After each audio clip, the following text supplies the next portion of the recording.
Hello brain, welcome to Sharmaji solution YouTube চ্যানেলে আপনাদের সবাইকে আন্তরিক স্বাগত।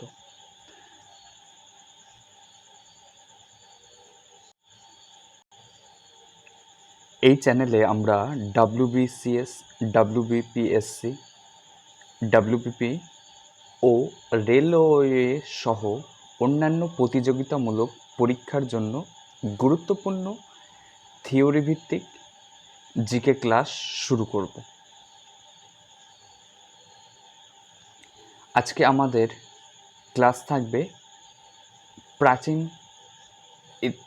ভারতের ইতিহাসের উপর প্রাচীন প্রস্তর যুগ সম্পর্কে। ভিডিওটি শুরু করার আগে যদি এখনও আমাদের চ্যানেলটি সাবস্ক্রাইব না করে থাকেন তাহলে এখনই সাবস্ক্রাইব করুন এবং পাশে থাকা বেল আইকনটি চাপুন যাতে নতুন ভিডিওর নোটিফিকেশন সবার আগে পান।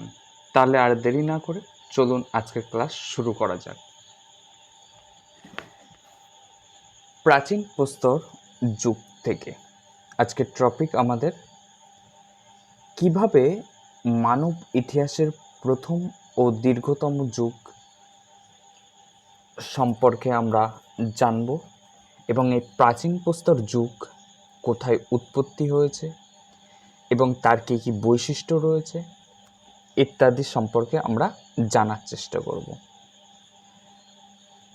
যেহেতু ছোট অক্ষর অনেকে বুঝতে পারবে না, আমরা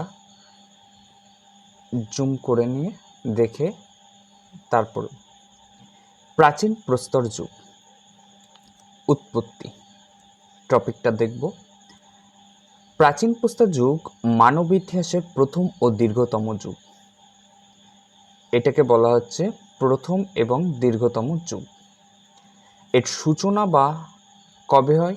সূচনা হয় প্রায় 26 লক্ষ বছর আগে এবং শেষ হয় আনুমানিক খ্রিস্টপূর্ব 10,000 অব্দে। এই যুগে মানুষের প্রধান পাথরের তৈরি অপরিশোধিত হাতিয়ার ব্যবহার করত।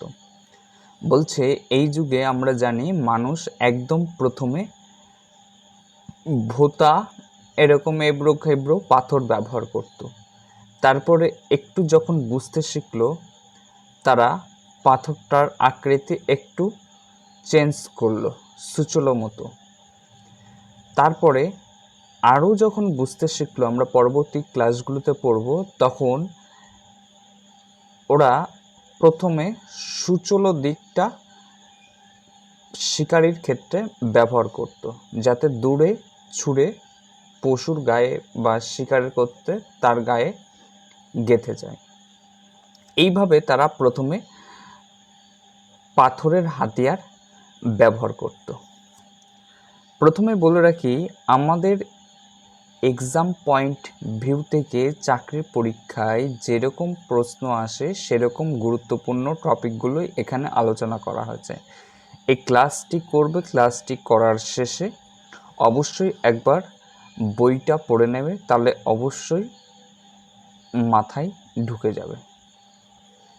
এই ক্লাসটা করে বেরিয়ে গেলে কিন্তু হবে না, ক্লাসটা সম্পূর্ণ দেখবে, দেখে তারপরেই ওইটা একবার রিডিং দিয়ে নেবে। যে কোনো একটি পাঠ্য বই রিডিং দিয়ে নেবে, অবশ্যই মাথায় থেকে যাবে।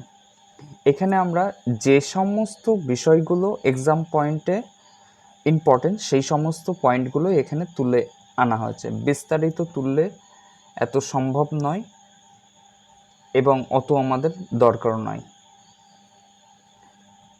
সেই কারণে মূল তথ্যগুলো তুলে আনা হয়েছে।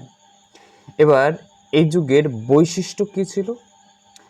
বৈশিষ্ট্য ছিল মানুষ যাযাবর জীবনযাপন করত। যাযাবর জীবনযাপন মানে প্রথম দিকে মানুষ গুহা, গাছপালা এই সমস্ত বিষয়ে তাদের জীবনযাত্রা করত, মানে যেখানে সেখানে বসবাস করত। এটাকে যাযাবর জীবনযাপন বলা হচ্ছে।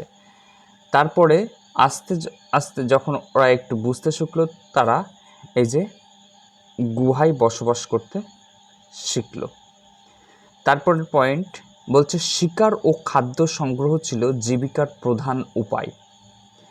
তখনকার মানুষরা কিন্তু খাদ্য সংগ্রহ করতে গিয়ে তারা শিকার অবলম্বন করত, শিকার পদ্ধতি। এবং সেই সময়ের মানুষ ছিল খাদ্য সংগ্রহ করে জীবিকার প্রধান উপায়। এখনকার বর্তমান সময়ে মানুষ যেরকম খাদ্য উৎপাদন করতে পারে, খাদ্য আমদানি রপ্তানি করতে পারে, তারা কিন্তু সেটা কখনোই পারতো না খাদ্য উৎপাদন করতে। তারা সবসময় খাদ্য সংগ্রহ করত।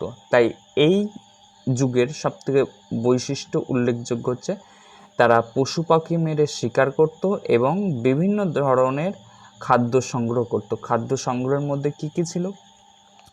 গাছের ফল, মূল ইত্যাদি, যেগুলো ভেষজ বা গাছ থেকে এবং প্রকৃতি থেকে পাওয়া যায়, সেই সমস্ত জিনিসগুলো তারা খাদ্য সংগ্রহ করে জীবিকার প্রধান উপায় করত।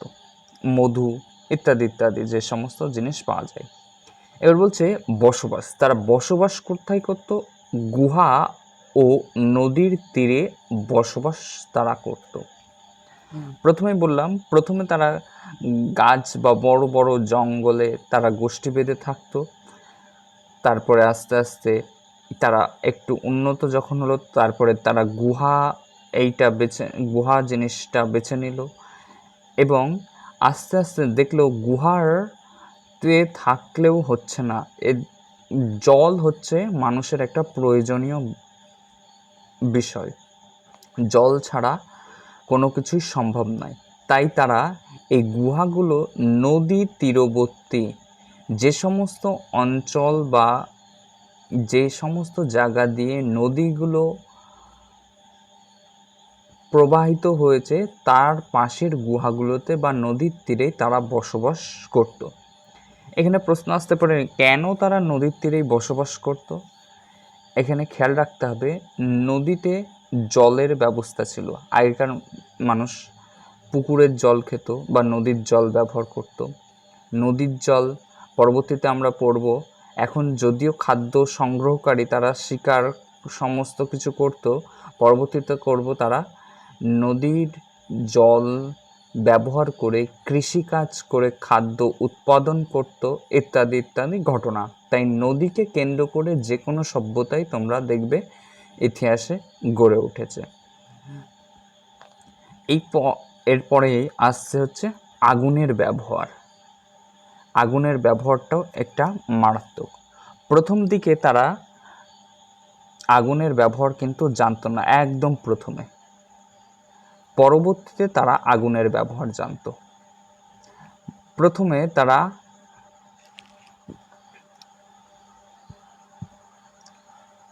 কাঁচা মাংসই খাবার হিসাবে ব্যবহার করত।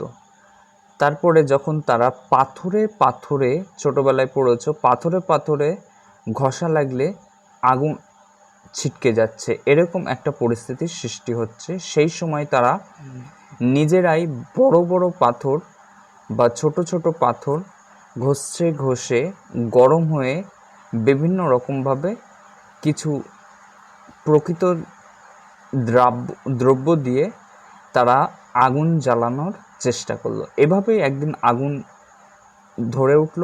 তারপর তারা এই আগুনে বিভিন্ন রকমের পশু বা তাদের খাদ্য পুড়িয়ে খেতে শিখল। এই পুড়িয়ে খেতে শিখতে গিয়ে তারা বুঝতে পারলো যে কাঁচা মাংস যেরকম হজম শক্তি বা হজম করতে অসুবিধা হয়, এমনকি পেটের সমস্যা তৈরি করত। যখন দেখলো এই মাংসটাই যখন পুড়িয়ে খেতে আরম্ভ করলো, তখন এটা স্বাস্থ্যের পক্ষেও ভালো এবং হজম ক্রিয়ার ক্ষেত্রেও কিন্তু খুব উপযোগী। এই সমস্ত কারণে তারা পরবর্তীতে আগুন ব্যবহার করে এই পোড়া মাংস খেতে শুরু করলো। এইবার হচ্ছে আসছে পাথরের বিভিন্ন তাদের যন্ত্রপাতি। এবার প্রশ্ন হচ্ছে, এই যে সমস্ত শিকার বা তারা বনের বিভিন্ন জীবজন্তু শিকার করতে বেরোতো, তাদের তো দরকার হচ্ছে অস্ত্র। বাঘের সঙ্গে তো মানুষ গিয়ে পারবে না, বা কখনো হচ্ছে হরিণের সঙ্গে মানুষ গিয়ে পারবে না দৌড়ে, তাই তারা দূর থেকে তাদেরকে ফাঁকি দিয়ে যাতে কোনো অস্ত্র ব্যবহার করে হচ্ছে জীবজন্তু শিকার করা যায়, সেই কারণে তারা প্রথম দিকে বড় পাথরের ব্যবহার করত, এবং নিজেদের মধ্যেই যখন দেখলো বড় পাথর ছুঁড়তে গিয়ে অনেক সময় লেগে যাচ্ছে এবং সেই সময়ের মধ্যেই পশু পালিয়ে যাচ্ছে বা জীবজন্তু পালিয়ে যাচ্ছে, তাদের লক্ষ্যভেদ হচ্ছে, তখন তারা পাথরটাকে ছোট আকৃতি করলো। ছোট আকৃতি করে দেখলো নিজেদের মধ্যেই খেলা করতে করতে বা যে কোনো কারণে তারা নিজেদের মধ্যে ছোট আকৃতি করলে দেখলো যে পাথরটা ছোড়াও সম্ভব হচ্ছে এবং দূরের কোনো পশু পাখি কেউ শিকারের করতেও সুবিধা হচ্ছে। তখন তারা এই পাথরটাকে ছোট আকারে করে এইভাবে শিকারে করতে ব্যবহার করত। এরপর দেখলো যে পাথর যদি এরকম গোল বা এবড়ো খেবড়ো থাকে, পশুর গায়ে কখনো লাগছে বা জীবজন্তুর গায়ে কখনো লাগছে, কখনো লেগে কেউ আহত হচ্ছে বা কেউ পালিয়ে যাচ্ছে, তখন ওরা আবিষ্কার করলো এরকমভাবে যদি একটু সুচলো করা যায়, এত সুন্দর তীক্ষ্ণ হতো না, সুচলো যাতে করা যায়, সুচলো করার ফলে তারা দূর থেকে ছুঁড়ে মারলেও পশুর গায়ে যাতে হচ্ছে গিথে যায়, এরকম তারা তৈরি করলো। তারপরে আরও তারা বিভিন্ন রকম বুদ্ধি খাটিয়ে মসৃণ একদম তীক্ষ্ণ ধারালো অস্ত্র তৈরি করলো, যেরকম এর মধ্যে রয়েছে পাথরের হাত কুটার, স্ক্যাপার, চপার ইত্যাদি তারা হচ্ছে ব্যবহার করত। পরবর্তীতে যে হাতে নিয়ে রয়েছে, এই যে এটাকে বর্ষা বলা হচ্ছে, একদম একটা লাঠি, তার সামনে একদম এরকম সুচলো মতো করে রয়েছে যাতে দূর থেকেও নিক্ষেপ করা যায় এবং পশু বা প্রাণী মারা সম্ভব হয়। এইভাবে তারা হচ্ছে সমস্ত কিছু ব্যবহার করত। এই পয়েন্টটা ইম্পর্টেন্ট, এখান থেকে কিন্তু কোশ্চেন আসছে। তারা আগুনের ব্যবহার সম্পর্কে জ্ঞান এবং তারা কি কি ব্যবহার করত, হাত কুটার, স্কপার, চপার ইত্যাদি, এই মেন পয়েন্ট এখানে আলোচনা করা হলো। তারপরে আলোচনার সুবিধার্থে এবার এই প্রাচীন প্রস্তর যুগকেও দেখব তিনটি ভাগে ভাগ করা হয়েছে। একটা হচ্ছে নিম্ন প্রস্তর যুগ, আর একটা হচ্ছে মধ্য প্রস্তর যুগ, আর একটা হচ্ছে উচ্চ প্রস্তর যুগ। এইগুলো সম্পর্কে আমরা পরের স্লাইডেই হয়তো ডিটেলসে জানব। এই যে নিম্ন প্রস্তর যুগ বা লোয়ার প্যালিওলিথিক এজ, আর মধ্য প্রস্তর যুগ অর্থাৎ মিডিল প্যালিওলিথিক এজ, উচ্চ প্রস্তর যুগ আপার প্যালিওলিথিক এজ। একটা জিনিস খেয়াল করে দেখেছো যে প্রথম দিকে এর আকৃতিগুলো এরকম ছিল, তারপরে একটু আস্তে আস্তে এরকম সুচলো হলো, আরও ধারালো হচ্ছে। তারপরে এই আপার প্যালিওলিথিক বা উচ্চ প্রস্তর যুগে দেখো হাতিয়ারগুলো আরও ভীষণ তীক্ষ্ণ, একদম নিক্ষেপ করলে যাতে গিতে যায় পশুর গায়ে বা জীবজন্তুর গায়ে, সেই হিসাবেই এগুলো তৈরি করলো। মানে আস্তে আস্তে মানুষের যেরকম বুদ্ধি বা সমাজ ব্যবস্থার উন্নত হয়, সেরকম এগুলোরও বৃদ্ধি পাচ্ছে। এগুলোর আবার প্রায় 26 লক্ষ বছর আগে থেকে 3 লক্ষ বছর আগে এই নিম্ন প্রস্তর যুগ ধরা হয়। মধ্যপ্রস্তর যুগ ধরা হয় প্রায় 3 লক্ষ থেকে 50,000 বছর আগে। উচ্চ প্রস্তর যুগ ধরা হয় 50,000 থেকে 10,000 বছর আগে পর্যন্ত। এই যুগের এই বিভিন্ন রকমের ছবি আকৃতি দিয়ে বোঝানো হয়েছে হাতিয়ারগুলো। এবার কিছু কিছু ঐতিহাসিক মতবাদ রয়েছে। C.J. থমসন এই মানব ইতিহাসের প্রস্তর, ব্রোঞ্জ ও লৌহ যুগে ভাগ করেন। তাহলে কে ভাগ করেন? মানব ইতিহাসকে প্রস্তর, ব্রোঞ্জ ও লৌহ যুগ এই 3টি ভাগে ভাগ করেছেন C.J. থমসন ব্যক্তি। এটা একটা ইম্পর্টেন্ট পয়েন্ট।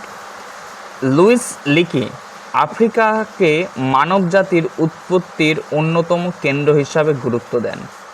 তিনি আবার যে আমাদের আফ্রিকা রয়েছে সেই আফ্রিকাকেই মানব জাতির উৎপত্তির কেন্দ্র হিসাবে গুরুত্ব দেন। তিনি মনে করেন যে মানব জাতির উৎপত্তি প্রথম আফ্রিকা মহাদেশেই হয়েছিল। রবার্ট ব্রুসফোর্ড, এখান থেকেও একটা কিন্তু খুব ইম্পর্টেন্ট প্রশ্ন আসে। ভারতের প্রাগৈতিহাসিক যুগের জনক তাকে বলা হয়, এই রবার্ট ব্রুসফোর্ডকে। 1863 সালে পাল্লাভারাম তামিলনাড়ু থেকে প্রথম প্রস্তর যুগের হাতিয়ারের আবিষ্কার তিনি করেন। তাহলে কোথায়? 1863 সালে তামিলনাড়ুর পাল্লাভরম নামক একটি স্থান, সেখান থেকে তিনি এই প্রথম প্রস্তর যুগের হাতিয়ার আবিষ্কার করেন। এই হাতিয়ার আবিষ্কার করার জন্য তাকে ভারতের প্রাগৈতিহাসিক যুগের জনক বলা হয়। এইটা পয়েন্টটা মনে রাখবে, প্রাগৈতিহাসিক যুগের জনক কাকে বলা হয়? তাহলে রবার্ট ব্রুসফোর্ডকে।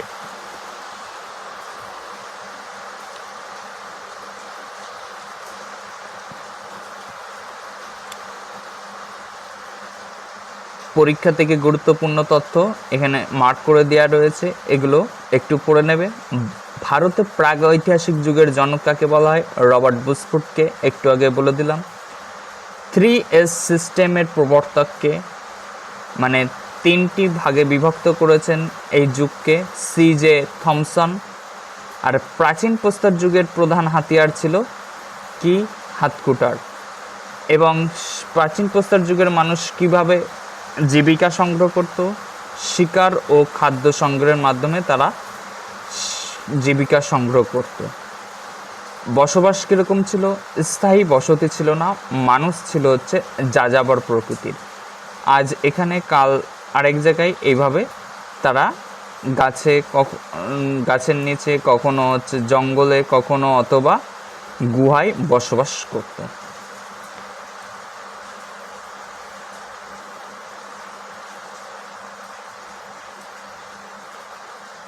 ক্লাসটি কেমন লাগছে অবশ্যই কমেন্ট করে জানাবে, এবং ভালো লাগলে চ্যানেলটি অবশ্যই সাবস্ক্রাইব করবে, বেল আইকনটি টিপে রাখবে।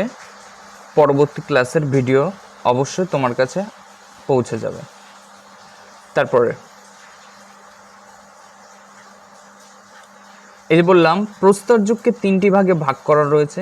এই প্রস্তর যুগের 3টি ভাগ সম্পর্কে আমরা কিছু কিছু বৈশিষ্ট্য জানব। এখান থেকেও প্রশ্ন আসে, বিগত বছরগুলোই বিভিন্ন রকমভাবে হচ্ছে এখান থেকে কিন্তু প্রশ্ন এসেছে। তার আগে একটি কথা বলে রাখি, আমরা প্রতিটা ক্লাস থিওরি ভিত্তিক করব, এবং তার পরবর্তী যে ক্লাসটি করব সেটা এই টপিকগুলোর উপর ভিত্তি করে বিভিন্ন রকমভাবে 20টা হোক বা 30টা হোক শর্ট MCQ কোশ্চেন কীরকম প্রশ্ন আসতে পারে এবং বিগত বছরগুলিতে কিভাবে প্রশ্ন এসেছে সেগুলো আলোচনা করব। পরের ক্লাসটি অবশ্যই দেখবে, এবং এই ক্লাসটি যে যত ভালো করে দেখবে পরের ক্লাসের উত্তরটি সে কিন্তু সুন্দরভাবে দিতে পারবে, কেননা এই টপিকের উপর ভিত্তি করে পরবর্তী ক্লাসের কোশ্চেন আলোচনা করবে। কোশ্চেনগুলি আশা করছি মডারেট টু হার্ড হবে, কেননা এখন বর্তমানে চাকরির পরীক্ষাগুলোতে আগেকার যেরকম 4-5 বছর আগে সহজ কোশ্চেন দিত, এরকম হরপ্পা সভ্যতা কে কবে আবিষ্কার করেছেন ইত্যাদি ইত্যাদি, এরকম সহজ কোশ্চেন দিত। এখন বর্তমানে কিন্তু সেসব আর দিচ্ছে না। এখন কিন্তু ওরাও জানছে যে ছাত্রছাত্রীরা কীরকম বই পড়েছে, আর বই যে যত ভালোভাবে পড়তে পারবে, ড্রিপলি কোশ্চেন হচ্ছে, মানে ঘুরিয়ে কোশ্চেন হচ্ছে, বই পড়া থাকলে তবেই কিন্তু দিতে পারবে উত্তর। অবশ্যই পরবর্তী ক্লাসটা ফোকাস তোমাদের থাকবে এবং চ্যানেলটি ভালো লাগলে অবশ্যই সাবস্ক্রাইব করবে। শুরু করছি আজকের এই নিম্নপ্রস্তর যুগের ক্লাস। আর অল্প অল্প করে আমরা ক্লাস করব, একবারে বেশি খাবো না, বেশি খেলে সহ্য হবে না। এই নিম্নপ্রস্তর যুগ টপিক লোয়ার প্যালিওলিথিক এজ, যেটা সময়কাল কবে বললাম, আগেই আলোচনা করলাম, প্রায় 26 লক্ষ বছর আগে থেকে প্রায় 3 লক্ষ বছর আগে পর্যন্ত। এই সময়কাল অনুযায়ী নিয়ে খুব একটা প্রশ্ন আসে না, কিন্তু এগুলো বিস্তৃতি বা প্রধান প্রধান বৈশিষ্ট্য থেকে কিন্তু প্রশ্ন আসে। যেহেতু আমরা নিম্নপ্রস্তর যুগের সময়কাল বা কোন সময়ে কোন কোন অঞ্চলে বিস্তৃত ছিল একটু জানার দরকার, জেনে রাখছি। এটি ছিল আফ্রিকা, এশিয়া, ইউরোপ ও ভারতের বিস্তীর্ণ অঞ্চল জুড়ে এই নিম্নপ্রস্তর যুগের বিস্তার লক্ষ্য করা যায়। এর প্রধান বৈশিষ্ট্য কী ছিল? প্রধান বৈশিষ্ট্য ছিল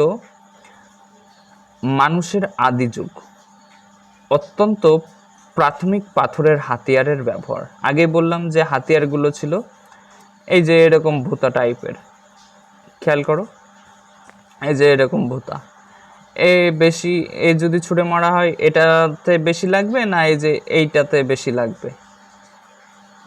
নিশ্চয়ই এইটাতে, এই দুটোর মধ্যে যে কোনো একটাতে বেশি লাগবে। সেরকম এই যে প্রথম দিকে একদম ছিল হাতিয়ারগুলো ভোতা, মানুষের যাযাবর জীবনযাপন তারা করত, শিকার ও খাদ্য সংগ্রহ ছিল জীবিকার প্রধান উপায়, আগুন ব্যবহার সম্পর্কে তাদের প্রাথমিক জ্ঞান লাভ হয়। এটা কিন্তু ইম্পর্টেন্ট প্রশ্ন। তাহলে প্রশ্ন আসবে কোন যুগে আগুন ব্যবহার সম্পর্কে তাদের প্রাথমিক জ্ঞান লাভ করে? সঠিক উত্তর হবে নিম্নপ্রস্তর যুগ বা লোয়ার প্যালিওলিথিক এজ। গুহা বা বৃক্ষের নিচে নদী হবে, এখানে নদীর তীরে তারা বসবাস করত। আমরা আগেই আলোচনা করে নিয়েছি এগুলো, তবু একটু হাইলাইটেড করে দিচ্ছি। এই যে এর প্রধান প্রধান হাতিয়ারগুলো কী কী ছিল? হাতকুটার, চপার, ক্লেভার, পিক। এগুলোর এক একটা ছবি দেওয়া রয়েছে এবং ছবির নিচ অনুযায়ী নাম দেওয়া রয়েছে, এগুলো একটু খেয়াল রাখবে। এই যে ক্লেভার এবং চপার, এটা কিন্তু খুব পরীক্ষায় আসে। আর হাতকুটার, এই তিনটি। হ্যান্ড অ্যাক্সেস, ইংলিশ নামগুলো একটু মনে রাখবে। হ্যান্ড অ্যাক্সেস মানে হাতকুটার, চপার মানে চপারি, ক্লেভার মানে ক্লেভারি। এই গুরুত্বপূর্ণ স্থান কোথায় ছিল আমাদের? ভারতের এবং সোয়ান ভ্যালি উপত্যকা, যেটা বর্তমানে পাকিস্তানে অবস্থিত, নর্মদা উপত্যকা, বোলান উপত্যকা এবং ইনুমান গাভ ইত্যাদি অঞ্চলে এই নিম্ন প্রস্তর যুগ বা লোয়ার প্যালিওলিথিক যুগের অবস্থান ছিল। তাহলে এখান থেকে প্রশ্ন আসতে পারে, প্রশ্নগুলো এর টপিক অনুযায়ী দেখে নিই। প্রস্তর যুগ মানব ইতিহাসের প্রথম যুগ, মানুষ পাথরের হাতিয়ার ব্যবহার করত সেই যুগে। নিম্ন, মধ্য, উচ্চ এইভাবে হাতিয়ারগুলির উন্নতি হয়, আস্তে আস্তে তোমরা দেখবে হাতিয়ারগুলো উন্নতি হচ্ছে। তারপরে মধ্যপ্রস্তর যুগ, মধ্যপ্রস্তর যুগের সময়কাল সম্পর্কে জেনে নেব। 3 লক্ষ বছর আগে থেকে 50,000 বছর আগে পর্যন্ত। এর বৈশিষ্ট্যগুলো কী ছিল? হাতিয়ার অপেক্ষাকৃত উন্নত ও ছোট হয়, শিকার করার কৌশল উন্নত হয় এবং পশুর চামড়া সেলাই করে ব্যবহার করতে থাকে। এই যে শীতকালে দেখা গেল শীত লাগছে, এরা তখন আস্তে আস্তে বিভিন্ন রকমভাবে শিকার করে আনা পশু, যেমন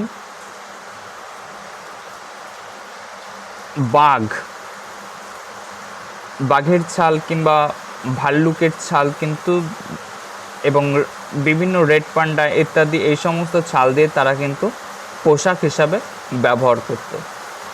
এই চামড়ার যেহেতু সেগুলো খুব গরম, এই সময় মানুষের মস্তিষ্কেরও আস্তে আস্তে বিকাশ ঘটে। মস্তিষ্কের বিকাশ মানে বুঝতে পারছো, বুদ্ধির বিকাশ ঘটছে এবং বুদ্ধি যখনই বিকাশ ঘটবে তখন নতুন নতুন ভাবনা তাদের মধ্যে চলে আসবে। এবং সেই সময় উল্লেখযোগ্য হচ্ছে গোষ্ঠীবদ্ধভাবে চলাফেরা করত। দেখা গেল একটা গভীর জঙ্গলে 10 জন মিলে যাচ্ছে, আর আরেকটি গভীর জঙ্গলে 1 জন মিলে যাচ্ছে। এবার জীবজন্তুর সামনে পড়লো, 10 জনের সামনে একটা বাঘ পড়লো, আর একজনের সামনে একটা বাঘ পড়লো। এমনভাবে বাঘ ধাওয়া করলো একজনকে, সে স্বাভাবিক ভয় পাবে। আর সেখানে যদি 10 জন থাকে, অবশ্যই 10 জন বাঘটাকে বিভিন্ন রকমভাবে অ্যাটাক করার চেষ্টা করবে। তাই বলছে মানুষ সেই সময় গোষ্ঠীবদ্ধভাবে চলাফেরা করত, কখনো অস্থায়ী ঝুপড়ি তৈরি করত। একটা গভীর জঙ্গলে যেতে গিয়ে বিভিন্ন রকমভাবে তারা আর ফিরে আসতে পারছে না তাদের গন্তব্য স্থলে, তাই তারা সেখানেই অস্থায়ীভাবে একটি ঝুপড়ি তৈরি করত এবং সেখানেই রাত কাটিয়ে পরের দিন আবার বেরিয়ে পড়তো তাদের গন্তব্যে। এরপর আসছে উচ্চ প্রস্তর যুগ, যেটাকে বলা হচ্ছে আপার প্যালিওলিথিক এজ। এর সময়কাল প্রায় 50,000 বছর আগে থেকে 10,000 বছর আগে পর্যন্ত। এই সময়ের হাতিয়ারগুলো ছিল আরও উন্নত ও সূক্ষ্ম, ধারালো অস্থি, শিং ও দাঁত দিয়ে নানা জিনিস তৈরি করত। এবং এই সময়ে এরা গুহার চিত্র অঙ্কন করত। যে সমস্ত গুহায় তারা বসবাস করত, সেই গুহার গায়ে গায়ে বিভিন্ন রকমভাবে চিত্র অঙ্কন করত। তার মধ্যে উল্লেখযোগ্য হচ্ছে ভীমবেটকা, ভেরি ভেরি ইম্পর্টেন্ট। এই ভীমবেটকা নামক গুহায় তারা বিভিন্ন রকমভাবে চিত্র অঙ্কন করে রেখেছে। তারপরে শিল্প, সুশ্রিত ও নৃত্যের প্রাথমিক সূচনা হয়। এই সময়ে ভেরি ভেরি ইম্পর্টেন্ট, কুকুরকে পোষ মানানোর প্রমাণ পাওয়া যায়। তাহলে মানুষ কিন্তু প্রথম 2টি ফেজে কুকুরকে পোষ মানানোর প্রমাণ পাওয়া যায়নি। এই ফেজে হচ্ছে কুকুরকে তারা আস্তে আস্তে পোষ মানাতে শুরু করেছিল, সেটারই প্রমাণ পাওয়া গিয়েছে ঐতিহাসিকরা মনে করছেন। এখানে হচ্ছে 3টি যুগের তুলনা করা হয়েছে, যেটা আলোচনা করলাম। সময়কাল বলে দেওয়া হয়েছে, হাতিয়ার বলে দেওয়া হয়েছে, জীবনযাত্রা কেমন ছিল, যাযাবর ছিল, গোষ্ঠীবদ্ধ, কখনো অস্থায়ী, কিছুটা স্থায়ী বা বসতির কেবল সূচনা হয় উচ্চ প্রস্তর যুগে। এর অর্থনীতি কীরকম ছিল? অর্থনীতিও ছিল শিকার। প্রথম নিম্ন প্রস্তর যুগে খাদ্য সংগ্রহকারী ছিল, শিকার, উন্নত মাছ ধরা ছিল, তাদের মাছ ধরা এবং শিকার করত। এবং উচ্চ প্রস্তর শিকার, মাছ ধরা, সংগ্রহ, পোষ মানানো ইত্যাদি ছিল এই উচ্চ প্রস্তর যুগের অর্থনীতি। শিল্পকলা প্রথম যুগে ছিলই না। মধ্যযুগে প্রাথমিক গুহাচিত্র, কিছু কিছু অঞ্চলে গুহা গায়ে তারা হচ্ছে বিভিন্ন রকমভাবে জীবজন্তুর ছবি আঁকত বা নকশা কেটে রাখত। আর উচ্চ প্রস্তর যুগে এই শিল্প কারুকার্যের মাধ্যমে তারা বিভিন্ন রকমভাবে কখনো হরিণ, গরু ইত্যাদি করে তারা বিভিন্ন রকমভাবে শিল্প খোদাই করে রাখত। আর একটা বলছে অগ্নির ব্যবহার, প্রাথমিক জ্ঞান ছিল এবং এই সময় তারা কেবল আবিষ্কার করতে শুরু করছে। মানে পাথরের সাথে পাথরের ঘষা লাগিয়ে তারা পাথরের সাথে আগুনের ব্যবহার করতে শুরু করত। এই মধ্যপ্রস্তর যুগে নিয়মিত আগুনের ব্যবহার করত, উন্নত ও নিয়ন্ত্রিত ব্যবহার তারা করত। পরবর্তী পর্যায়ে এবার কিছু গুরুত্বপূর্ণ পয়েন্ট দেখে নেব।